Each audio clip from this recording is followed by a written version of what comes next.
Agosto 2018. Sa kahabaan ng National Highway sa Lopez, Quezon, walang humpay ang pagbuhos ng ulan. Mabigat ang ulap at halos hindi na makita ang gilid ng kalsada sa kapal ng dilim. Sa gitna ng rumaragasang patak ng ulan, isang itim na SUV ang humahagibis. Bandang 3:00 ng hapon, nang dumulas ang likuran ng sasakyan sa isang kurbada. Kumabig ang driver, ngunit huli na, sumalpok ito sa isang konkretong barrier.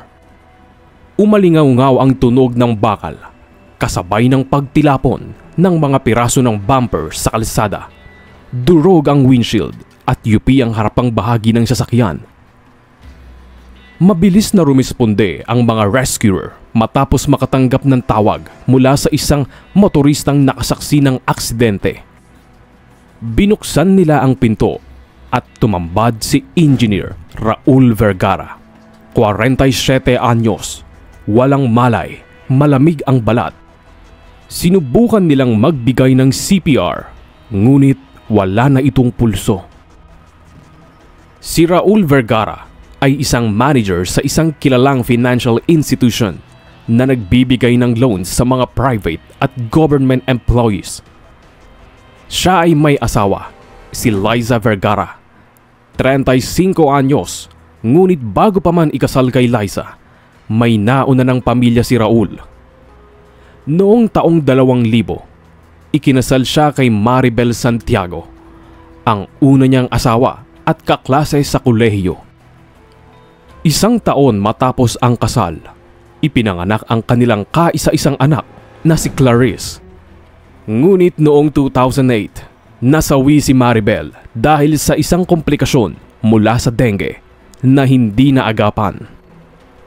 8 taong gulang pa lamang noon si Clarice at labis itong naapektuhan sa pagkawala ng kanyang ina. Pinili ni Raul na itaguyod mag-isa ang anak at ipinadala ito sa Maynila para mag-aral sa isang exclusive school sa tulong ng kanyang mga pamilya at ng kanyang magulang. Pagsapit ng kolehiyo, nakakuha si Clarice ng scholarship sa isang universidad sa California, dahilan upang doon na rin siya permanenteng manirahan sa pangangalaga ng ilang kamag-anak. Sa panahong lumuwag na ang bigat sa dibdib ni Raul, nakilala niya si Liza sa isang business conference noong 2013. Matalino, maganda at palangiti. Madaling nakakuha si Liza ng atensyon ni Raul. Ngunit kahit bago pa man sila ikasal noong 2015, may ilang kaibigan si Raul na nagbiro sa kanya tungkol sa pagiging palakwento at palabiro ni Liza sa ibang lalaki. Itinuring lang niya itong bahagi ng personalidad ng babae at hindi kailanman pinagdudahan. Sa mga sumunod na taon, nanatili sa isip ni Raul na maswerte siyang muling nakatagpo ng pag-ibig. Hindi niya alam na ang ikalawang pagkakataon ay magiging mitya rin ng kanyang kapahamakan. Nang araw na maaksidente si Raul ay galing siya sa isang business meeting sa Lucena at patungo pa sana sa Gumaca para makipagkita sa isang contractor. Mag-isa siyang bumiyahe. Iniwan sa family driver na si Benji, 32 years old, ang tungkulin na ihatid ang kanyang asawa na si Liza, 35 years old, sa Tagaytay para umano sa isang mahalagang pulong. Sa ulat ng pulisya, mabilis ang takbo ng sasakyan at madulas ang kalsada, dahilan upang mawalan ito ng kontrol. Wala nang iba pang binanggit na kahina-hinala. Para sa pamilya at kaibigan, isa itong malungkot na trahedya na walang ibang may kagustuhang mangyari. Sa burol, dagsa ang mga nakikiramay, mga kaibigan, kasosyo at mga empleyado sa ilalim ng kanyang pangangasiwa. Sa harap ng kabaong, nakaupo si Liza, nakasuot ng puting bestida. Tahimik lang habang abala ang lahat sa pakikiramay. Wala ni isang patak ng luha sa kanyang mga mata. Ngunit walang nakaalala o nagtanong kung bakit. Sa isip ng lahat, Marahil ay nauubos na ito o marahil pinapakita nito ang kanyang tapang, ngunit dinadamdamang aksidente sa kanyang kalooban. Isang linggo matapos ilibing si Raul, nagkaroon ng agam-agam ang kapatid niya na si Arturo Vergara.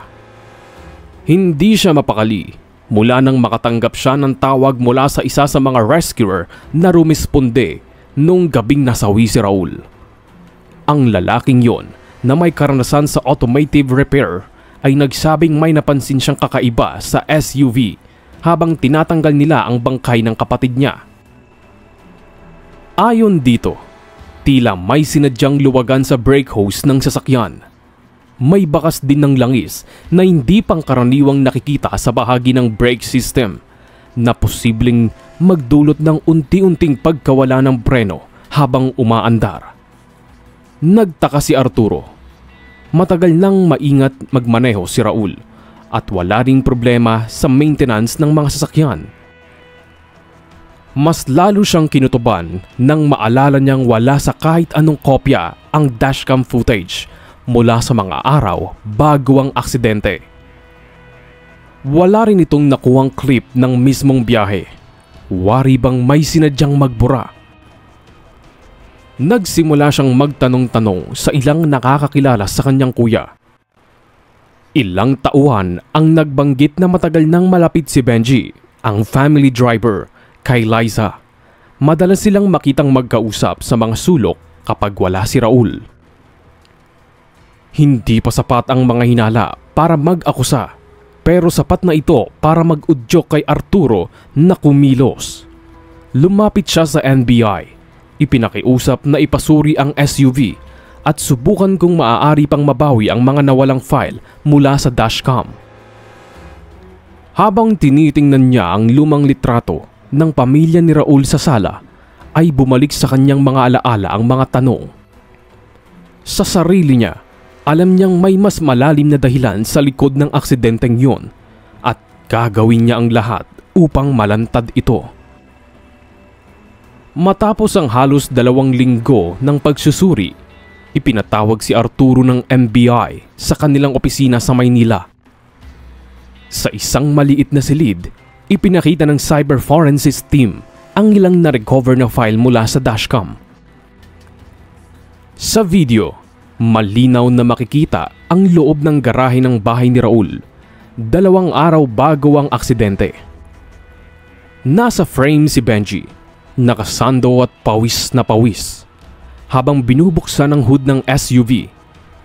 Ilang minuto siyang may kinakalikot sa bahagi ng makina, partikular sa ilalim kung saan nakalagay ang brake system. Hindi nito alam na may naka-activate na motion detection mode ang dashcam na otomatikong nagre-record kapag may galaw. Kasunod nito, may isa pang ebidensya, CCTV footage mula sa isang auto parts shop sa bayan. Nakuhanan si Benji na bumibili ng brake fluid sa isang bihirang klase ng fitting na ginagamit lamang sa ilang modelong katulad ng SUV ni Raul.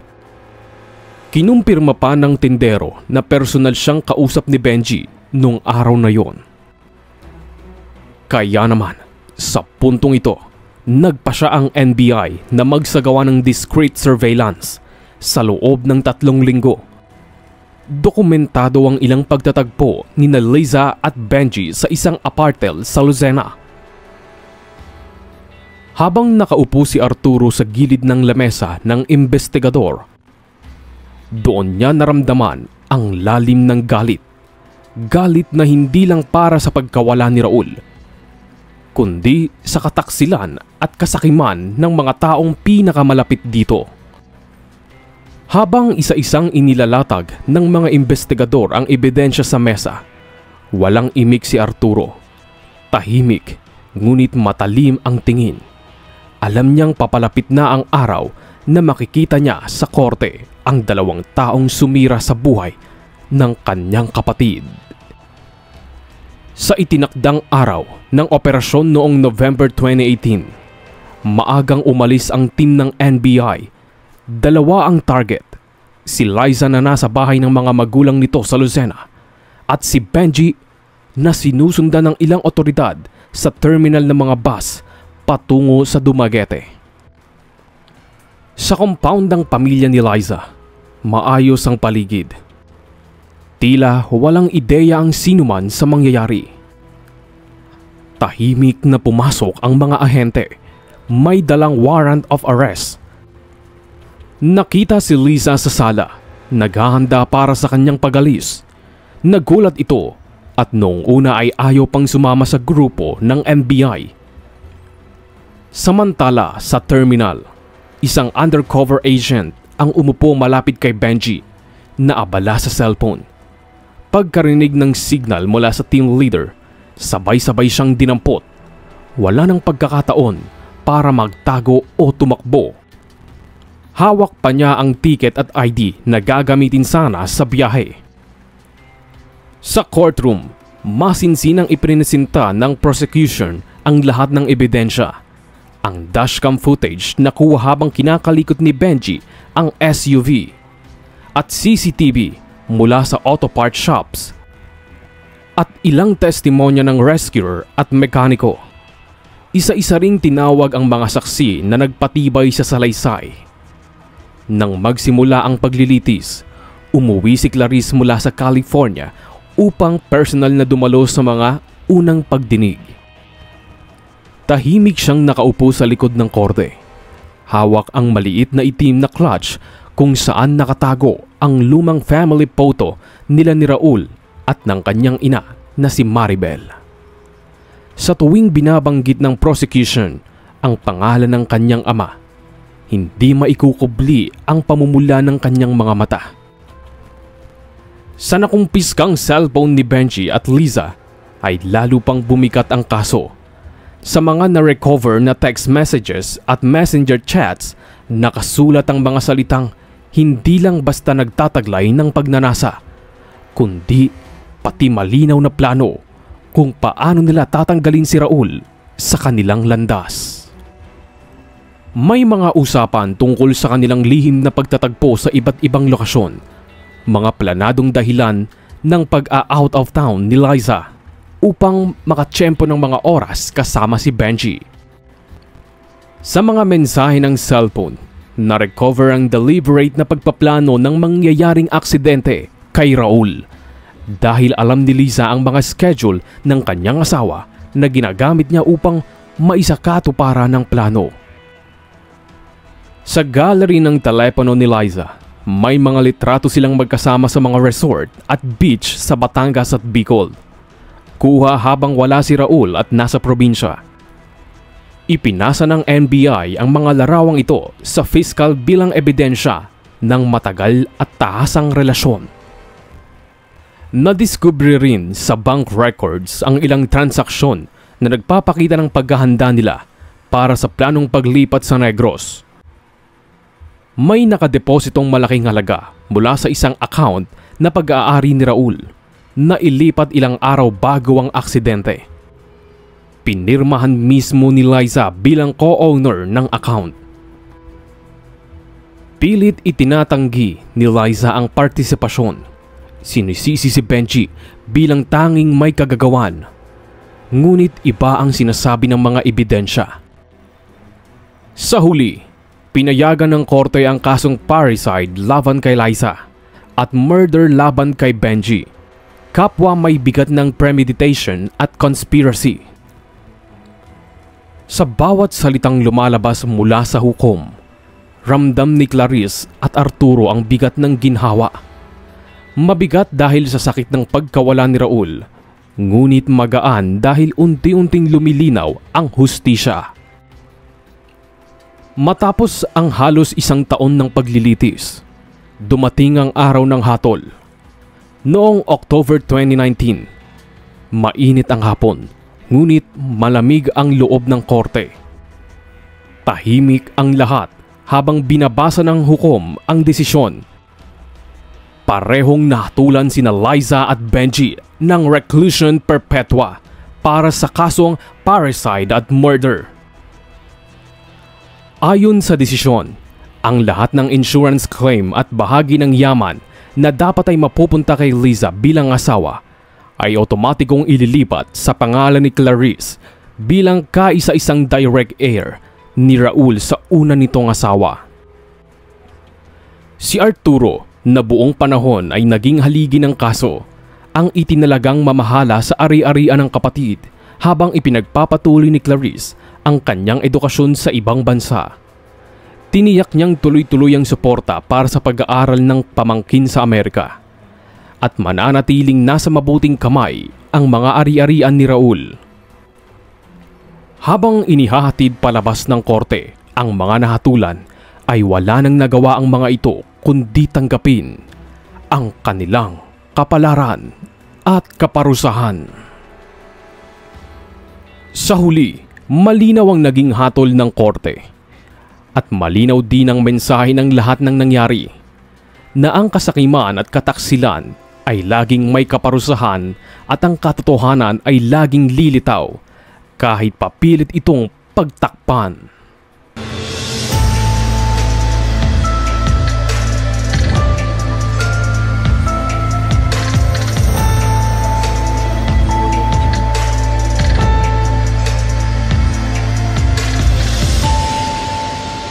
Audio Jungle.